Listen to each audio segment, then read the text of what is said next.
White ওয়াশের লজ্জা এড়াতে সিলেটে শেষ টি-20তে মাঠে নামবে বাংলাদেশ নারী দল। ভারতকে রুখতে বোলিং নিয়ে বাড়তি সেশন টাইগ্রেসদের।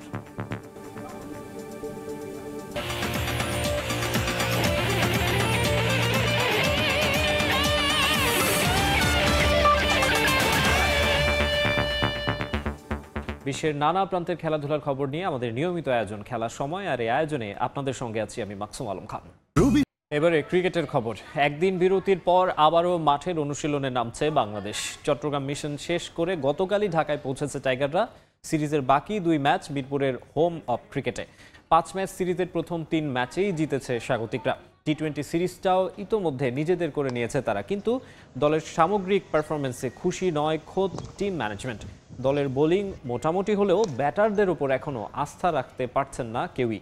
বিশেষ করে টপ অর্ডার নিয়ে দুশ্চিন্তায় টিম ম্যানেজমেন্ট। বাকি 2 ম্যাচের জন্য আলাদা স্কোয়াড দিয়েছে বিসিবি। আজ দলের সঙ্গে প্রথমবারের মতো যোগ দেবেন সাকিব আল হাসান এবং মুস্তাফিজুর রহমান। এতদিন একা একা অনুশীলন করলেও আজ টিম পরিকল্পনায় ঢুকবেন সৌম্য সরকারও। দুপুর 2টা থেকে অনুশীলন শুরু করবে বাংলাদেশ। এদিকে টানা হারে বিপর্যস্ত জিম্বাবুয়ে, আজ তাদেরও অনুশীলনে নামার কথা রয়েছে। নারী ক্রিকেটের খবর। ভারতের বিপক্ষে 5 ম্যাচ সিরিজের শেষ টি-20তে হোয়াইট ওয়াশ এড়াতে মাঠে নামবে বাংলাদেশ দল। সিলেট আন্তর্জাতিক ক্রিকেট স্টেডিয়ামে এই ম্যাচ শুরু হবে বিকেল 4টায়। ঘরের মাঠ, চেনা কন্ডিশন, প্রতিপক্ষ পরিচিত, কিন্তু সময়টা একেবারেই ভালো যাচ্ছে না বাংলাদেশ নারী ক্রিকেট দলের। শক্তিশালী টিম ইন্ডিয়ার বিপক্ষে হাতছাড়া হয়েছে সিরিজ। টানা 4টি ম্যাচ হেরে নাজেহাল অবস্থা টাইগ্রেসদের। তবে সিরিজের শেষ টি-20তে এবার বাংলাদেশের সামনে মিশন হোয়াইট ওয়াশ এড়ানোর। ভারতের বিপক্ষে 5 ম্যাচ সিরিজের প্রতিটিতেই হারের ক্ষত নিয়ে মাঠ ছাড়তে হয় বাংলাদেশ দলকে। ঘরের মাঠে কোনো প্রতিরোধই করতে পারেনি জ্যোতি নাহিদারা, বরং প্রতিটা ম্যাচেই বাজেভাবে হারতে হয় তাদের। ব্যাটিং, বোলিং কিংবা ফিল্ডিং সব ডিপার্টমেন্টে নড়বড়ে অবস্থা টাইগ্রেসদের। সিরিজ হাতছাড়া হলেও এবার হোয়াইট ওয়াশ এড়াতে চায় বাংলাদেশ। নিজেদের শেষ ম্যাচের আগে সিলেটে বেশ সিরিয়াস অনুশীলন বাংলাদেশ দলের। সিলেট আন্তর্জাতিক ক্রিকেট স্টেডিয়ামে বোলিং দিয়ে অনুশীলন শুরু করলেও ব্যাটিংটাও প্র্যাকটিস করেছে দল। তবে শেষ ম্যাচটা জিততে যে বাড়তি প্রস্তুতি দলের, তা গুরু হাসান তিলকারত্নের তোড়জোড় দেখে কিছুটা হলেও বোঝা যায়। এক্সপেকটেশন তো অবশ্যই, যেহেতু আমাদের সামনে ওয়ার্ল্ড কাপ আছে, সো এটা আমাদের জন্য অনেক বড় একটা প্রিপারেশন বলবো। আর সবচেয়ে বড় কথা যে হ্যাঁ, যখন মাঠে নামি তখন তো জেতার জন্য চেষ্টা করি, যেন জিততে পারি। সো এটা হয়নি, চেষ্টা করবো যে সামনের ম্যাচটা যেটা আছে সর্বোচ্চ দিয়ে চেষ্টা করবো। এদিকে সিরিজের 4 ম্যাচ জিতে আত্মবিশ্বাসের তুঙ্গে টিম ইন্ডিয়া। স্মৃতি মান্ধানা, হরমনপ্রীত কৌরদের ছন্দই চ্যালেঞ্জ ছুড়ে দিচ্ছে বাংলাদেশ দলকে। তাজিন খন্দকার, সময় সংবাদ। জিম্বাবুয়ে সিরিজে পারফর্ম করে সদ্য প্রকাশিত আইসিসি টি-20 র্যাঙ্কিংয়ে ক্যারিয়ার সেরা 26তম অবস্থানে উঠে এসেছেন তাসকিন আহমেদ। ব্যাটারদের টি-20 র্যাঙ্কিংয়ে 26 ধাপ এগিয়ে প্রথমবারের মতো 100-র মধ্যে ঢুকেছেন তাওহিদ হৃদয়। অন্যদিকে বাজে পারফরমেন্সের জন্য ব্যাটারদের র্যাঙ্কিংয়ে অবনমন হয়েছে লিটন কুমার দাস ও নাজমুল হোসেন শান্তর। সামনেই টি-20 বিশ্বকাপ, এর আগেই সুখবর পেল টাইগার ক্রিকেটাররা। জিম্বাবুয়ে সিরিজে বল ও ব্যাট হাতে আলো ছড়িয়ে সদ্য প্রকাশিত আইসিসি টি-20 র্যাঙ্কিংয়ে এগিয়েছেন তাসকিন আহমেদ, তাওহিদ হৃদয়, শেখ মেহেদী হাসান ও মাহমুদুল্লাহ রিয়াদ। ব্যাটিং র্যাঙ্কিংয়ে অবনমন হয়েছে লিটন কুমার দাস ও নাজমুল শান্তর। অবনমন হয়েছে প্রথম 3টি টি-20তে না থাকা সাকিব আল হাসানেরও। টাইগারদের চলমান সিরিজে ব্যাট হাতে দুর্দান্ত ছন্দে আছেন middle order batter Towhid Hridoy. সিরিজের প্রথম 2 ম্যাচে খেলেন 33 ও 37 রানের ইনিংস। আর চট্টগ্রাম পর্বের শেষ ম্যাচে 57 রানের দুর্দান্ত ইনিংস খেলে প্রথমবারের মতো ব্যাটারদের টি-20 র্যাঙ্কিংয়ে 100-র মধ্যে ঢুকেছেন এই ব্যাটার। 26 ধাপ এগিয়ে 391 রেটিং নিয়ে হৃদয়ের অবস্থান এখন 90তম স্থানে। ব্যাটিং র্যাঙ্কিংয়ে এগিয়েছেন মাহমুদুল্লাহ রিয়াদও। 2 ধাপ এগিয়ে 81তম স্থানে আছেন টাইগারদের সিনিয়র ক্যাম্পেইনার। এদিকে জিম্বাবুয়ে সিরিজে বাজে পারফরমেন্সের জন্য র্যাঙ্কিংয়ে অবনমন হয়েছে লিটন কুমার দাস ও অধিনায়ক নাজমুল হোসেন শান্তর। 2 ধাপ করে পিছিয়েছেন তারা। আর কোনো ম্যাচ না খেলেই পিছিয়েছেন সাকিব আল হাসান। জিম্বাবুয়ে সিরিজে পারফর্ম করে বোলারদের তালিকায় উন্নতি হয়েছে তাসকিন আহমেদের। সিরিজের প্রথম ম্যাচে 14 রানে 3 উইকেট নিয়েছেন ঢাকা এক্সপ্রেস। পরের 2 ম্যাচেও সেই ধারাবাহিকতা ধরে রেখেছেন তাসকিন। বোলারদের র্যাঙ্কিংয়ে 572 রেটিং নিয়ে 6 ধাপ এগিয়ে ক্যারিয়ার সেরা 26তম স্থানে আছেন স্পিড স্টার। চলমান সিরিজে 2 ম্যাচে 3 উইকেট নিয়ে অগ্রগতি হয়েছে স্পিনার শেখ মেহেদী হাসানের। এই বোলারও এগিয়েছেন 6 ধাপ। 589 রেটিং নিয়ে 22তম স্থানে আছেন মেহেদী। বোলারদের তালিকায় পিছিয়েছেন মুস্তাফিজুর রহমান ও সাকিব আল হাসান। 6 ধাপ পিছিয়ে কাটার মাস্টার আছেন 30তম স্থানে, আর 1 ধাপ পিছিয়েছেন সাকিব। তালিকায় আগের পজিশন ধরে রেখেছেন পেসার শরীফুল ইসলাম। ফাহিম ইসলাম, সময় সংবাদ। কর্মকর্তাদের উদাসীনতায় এখনও ক্লাব লাইসেন্স প্রক্রিয়া শুরু করতে পারেনি মোহামেডান। সংস্কারের অভাবে বেহাল দশা মতিঝিল পাড়ায় ক্লাবটির মাঠের। ফুটবলারদের নিবেদনের অভাব না থাকলেও ক্লাব কর্তাদের আন্তরিকতার ঘাটতির অভিযোগ সাবেকদের। এদিকে ব্যর্থতার দায় আগের কমিটির ওপর চাপিয়েছেন বর্তমান কমিটির ফুটবল সম্পাদক ও পরিচালক আবু হাসান চৌধুরী প্রিন্স। দেশের ফুটবলে ক্যাসিনো কেলেঙ্কারির পর খাদের কিনারায় পৌঁছে যাওয়া মোহামেডানকে সাফল্যের আলোয় ফেরান আলফাজ, নকিব, কানুন সহ এক ঝাঁক সাবেক ফুটবলার। তাদের ঐকান্তিক চেষ্টায় দীর্ঘদিন পর গেল বছর ফেডারেশন কাপ দিয়ে শিরোপা খরা কাটায় সাদা কালোরা। ঐতিহ্যের কঙ্কাল হয়ে থাকা মোহামেডানের এমন সাফল্যের পর খুলে যায় আন্তর্জাতিক পরিমণ্ডলে খেলার দরজা। তবে এএফসি কাপে খেলার টিকিট পেলেও ক্লাব লাইসেন্স না থাকায় শেষ পর্যন্ত অংশ নিতে পারেনি মোহামেডান।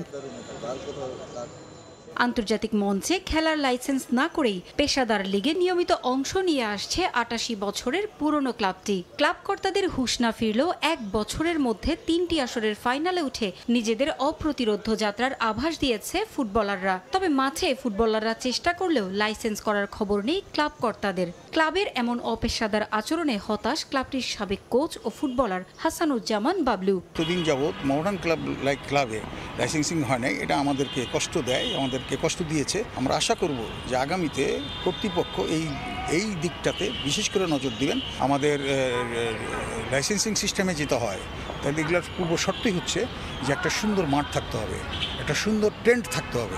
কমিটিতে যারা থাকে তাদের প্রত্যেকেরই ক্লাবমুখী একটা বিহেভিয়ার, তাদের আচরণ থাকতে হবে। ব্যর্থতার দায়ভার আগের কমিটির উপর চাপিয়েছে ক্লাবটির বর্তমান কমিটি। ভুল স্বীকার করে দিয়েছে সমাধানের আশ্বাস। যারা আগে কমিটিতে ছিলেন তারা যদি এএফসি লাইসেন্সের প্রক্রিয়াটা যদি শুরু করতেন তাহলে আমাদের জন্য সহজ হতো।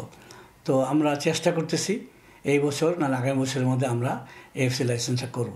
আমরা এই মাঠে যদি আমরা অ্যাস্ট্রোটার্ফ বসাই, আমাদের ম্যানেজার কোচিং স্টাফের সাথে কথা হয়েছে, তারা বলেছে যে এই মাঠটা যদি অ্যাস্ট্রোটার্ফ করা হয় ভালো মানের, তাহলে আমাদের বিকেলের অনুশীলনটা খুব ভালো হয়।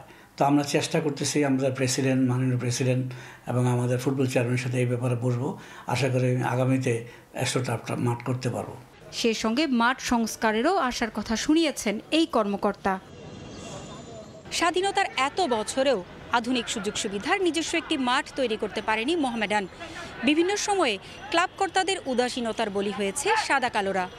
সাবেক ফুটবলার ও সমর্থকদের চাওয়া অবকাঠামোগত উন্নয়নের পাশাপাশি ক্লাবের প্রতি নিজেদের নিবেদন আরও বাড়াবেন ক্লাব কর্তারা। পারভিন আক্তার, সময় সংবাদ, ঢাকা। সৌদি প্রো লিগের খবর। পয়েন্ট টেবিলে এগিয়ে যেতে আল ওহদুদের বিপক্ষে মাঠে নামবে ক্রিস্টিয়ানো রোনালদোর আল নাসর। ম্যাচটি শুরু হবে বাংলাদেশ সময় রাত 12টায়। লিগ শিরোপার রেসে কিছুটা পিছিয়ে পড়েছে আল নাসর। এখন পর্যন্ত 30 ম্যাচ খেলার পর অপরাজিত থেকে 86 পয়েন্ট নিয়ে টেবিলের শীর্ষে আল হিলাল। তাই জয় ছাড়া ভিন্ন কিছু ভাবার সুযোগই নেই নাসরের। অপেক্ষাকৃত কম শক্তিশালী দলের বিপক্ষে মাঠে নামার আগে স্বস্তি লুইস কাস্ট্রোর শিষ্যদের, কারণ দলে নেই কোনো ইনজুরির চিন্তা। এছাড়া নিজেদের শেষ ম্যাচে হ্যাট্রিক করে চলতি মৌসুমে 50 গোল পূর্ণ করেছেন CR7। এই ম্যাচেও পর্তুগিজ তারকার ম্যাজিক দেখার অপেক্ষায় সমর্থকরা। এছাড়া গেল বছরের নভেম্বরে শেষবার মুখোমুখি হয়েছিল দুদল, সেই ম্যাচে জয় পেয়েছিল আল নাসর। জয়ের সেই ধারাবাহিকতা এই ম্যাচেও বজায় রাখতে চায় লুই কাস্ট্রোর শিষ্যরা। বিশ্বের দামি 5 ক্লাবের মধ্যে উঠে এসেছে ম্যানচেস্টার ইউনাইটেডের নাম। স্পোর্টিকোর দামি শীর্ষ 50 ক্লাব নিয়ে করা এক জরিপে উঠে এসেছে এই তথ্য। দামি 5 ক্লাবের মধ্যে বাকি 4টি ক্লাব হলো রিয়াল মাদ্রিদ, বার্সেলোনা, লিভারপুল এবং বায়ার্ন মিউনিখ। মৌসুমটা একেবারেই ভালো কাটেনি ম্যানচেস্টার ইউনাইটেডের। প্রিমিয়ার লিগে নিজেদের শেষ ম্যাচে ক্রিস্টাল প্যালেসের বিপক্ষে হারার পর ইংলিশ ক্লাবটিকে নিয়ে সমালোচনার ঝড় বইছে ফুটবল দুনিয়ায়। এমনকি এরিক টেন হ্যাগকে কোচের দায়িত্ব থেকে অব্যাহতি দিতেও দাবি তুলেছেন অনেকে। তবে মাঠের পারফরমেন্স যেমনই হোক, নানা কারণে প্রায় সময় আলোচনায় থাকে ম্যানচেস্টার ইউনাইটেড। এই তো কিছুদিন আগে ইউরোপীয় ক্লাব ফুটবল ইতিহাসে দামি স্কোয়াডের তালিকায় টপে ছিল রেড ডেভিলরা। এবার বিশ্বের সবচেয়ে দামি 50 ক্লাবের মধ্যে উঠে এসেছে ইউনাইটেডের নাম, যেখানে শীর্ষ 5-এই আছে ক্রিস্টিয়ানো রোনালদোর সাবেক ক্লাবটি। ক্রীড়াভিত্তিক বিখ্যাত ডিজিটাল কন্টেন্ট কোম্পানি স্পোর্টিকোর এক পরিসংখ্যান অনুযায়ী ম্যানচেস্টার ইউনাইটেডের বর্তমান মূল্যমান $6.2 বিলিয়ন। তালিকার দ্বিতীয় স্থানে আছে রিয়াল মাদ্রিদের নাম, তাদের মূল্যমান $6.06 বিলিয়ন।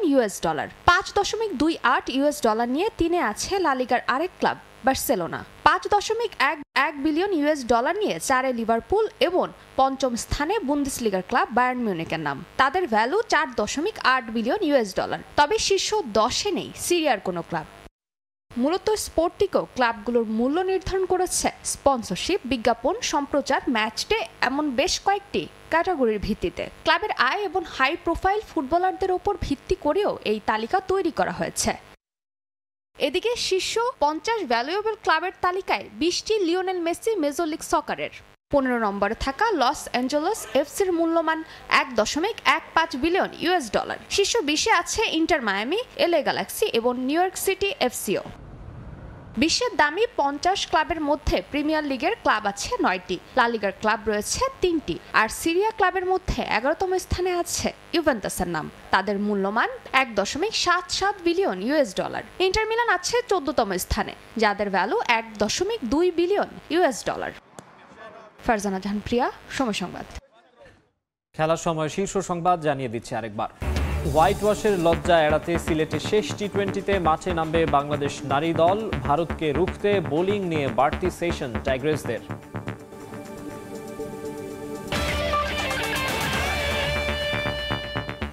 এই ছিল খেলার সময়ের এখনকার আয়োজনে। দুপুরের সময় সঙ্গে থাকবেন আফরোজা মৌটুসী। ধন্যবাদ মাকসুম। দুপুরের সময় নিয়ে ফিরছি কিছুক্ষণ পর, সঙ্গেই থাকুন সময়ের।